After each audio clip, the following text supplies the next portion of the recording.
Shoutout pala sa mga senador. Una-una yan sa lahat ng senador. Sana mapanood nyo to. Talagang gusto ko kayong i-mention dito lahat. Hindi dahil galit ako sa inyo, hindi dahil buwisit ako sa pinaggagawa nyo, kundi dahil para gusto ko kayong maliwanagan sa mga nangyayari, mga senator. Hindi nyo napapansin na si Marcos Jr. mismo ang sumisira sa mga pangalan nyo. Halimbawa, Tulpo. Yan.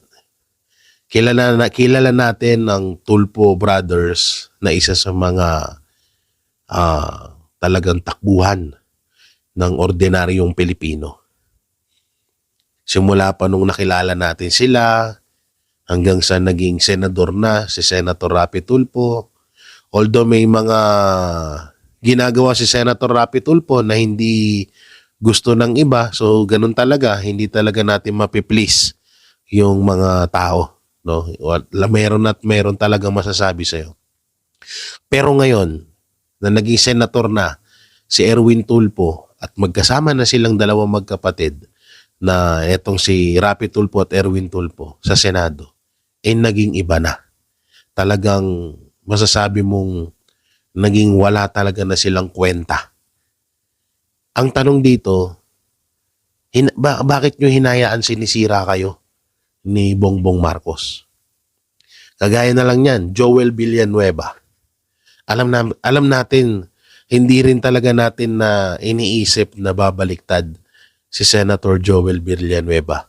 Ang tawag nga sa kanya ngayon ng ibang mga netizen ay Judas. Hindi talaga natin naisip na babaliktad siya. Wala rin talaga sa bukabularyo ko na babaliktad si Senator Joel Villanueva. Pero nangyari na nga. Ang tanong ulit, bakit mo hinahayaan na sinisira ang pangalan mo ni Marcos Jr.? Meron pang isa, Tito Soto, isa sa mga kilala at dating naging Senate President na yan. So marami din nagsasabi, parang Tulfo at Soto, isa lang din yan. Maraming mga may ayaw, maraming may mga gusto din. So ako, naging gusto ko din talaga. Etong si Tulfo, si Joel Villanueva at ngayon si Soto. Naging gusto ko rin naman talaga yan at binoboto talaga rin ng pamilya ko yan. Kaso nga lang, at kung hindi nyo pa maalala, naging TBJ defender pa ako. Diba? Kaso nga lang, ngayon, nag-iba din ang ihip ng hangin nito ni Tito Soto. Siguro dahil matanda na siya,